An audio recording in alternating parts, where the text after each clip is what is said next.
End of a wacky wild card weekend.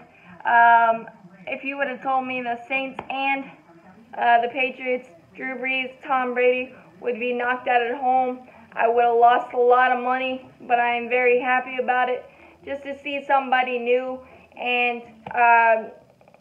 yes, I realize the Saints fans are writing their petitions to change the overtime rules where both teams get possession and still complaining about the pass interference call or non-OPI call for Kyle Rudolph.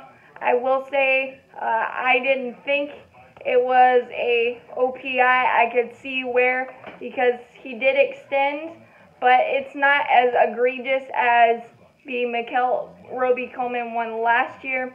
And I feel like the NFL has been 50-50 on that all year, and generally you're going to stick with the call you make on the field because you don't want a penalty to wreck what had been a fantastic game at that point.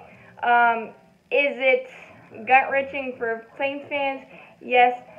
This is the third straight year that they've been knocked out on walk-off touchdowns or walk-off game-winning plays, and that's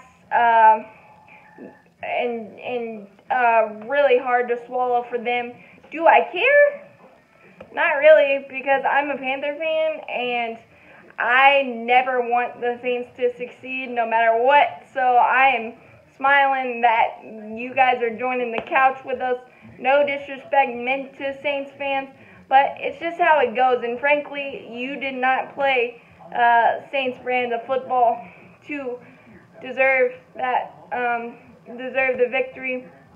2 turnovers, and both of them very questionable decisions by the veteran, the great Drew Brees. Just decisions that you loose with the football and a double coverage interception right before halftime on 3rd and 7 to set the Vikings up with a short field. That's just not good. And then 3 key penalties. 1 on a fake punt on 4th and 3 where you made it with your special teams your Swiss Army knife, Taysom Hill, who had the game of his life, but that was called back due to illegal formation or illegal shift. So again, you kind of shot yourself in the foot, and a missed field goal by the usually reliable Will Lutz, and some miscommunication in the back end with Marshawn Lattimore and Patrick Robinson as well late in the game. But ultimately, this was a great team win by the Vikings. Kirk Cousins, you like that. That was an absolutely amazing game by him.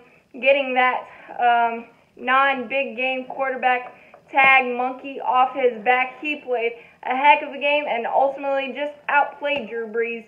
19 for 32, 241, and that touchdown to Kyle Rudolph to walk it off and win. And just fantastic decision making, and using Dalvin Cook out of the backfield and using his checkdowns, not trying to bite off more than he can chew, not trying to throw into double coverage, not doing anything wild.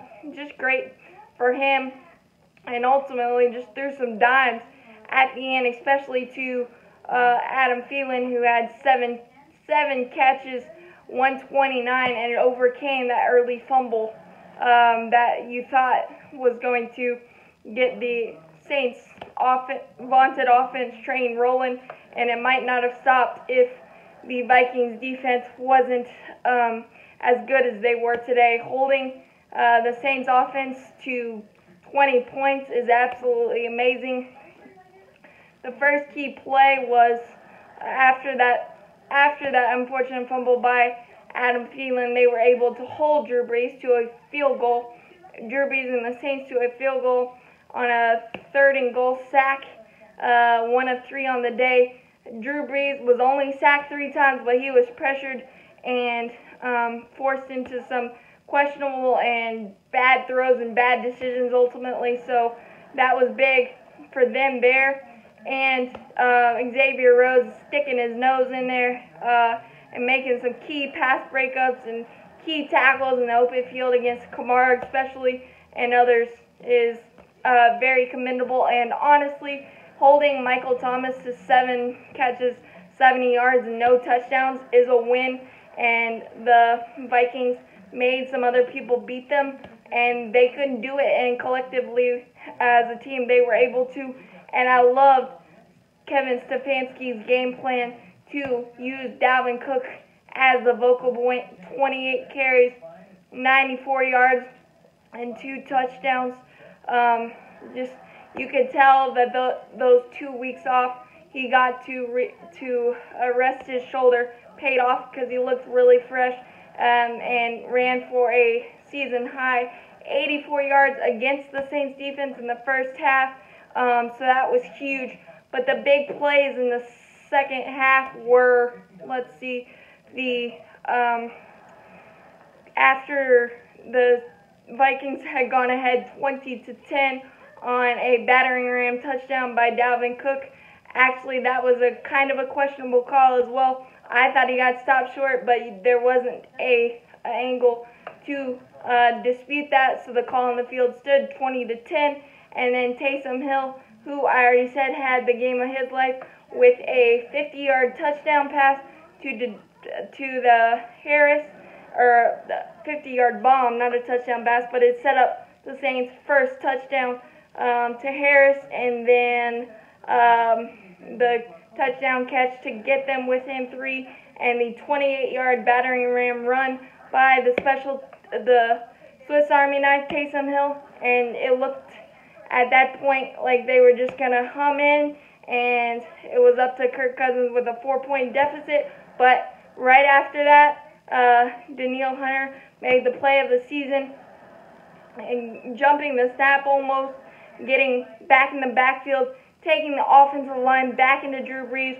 Drew Brees very loose with the football, and Danielle Hunter was able to knock it free and took points off the board for the Saints, giving square momentum to the Minnesota Vikings.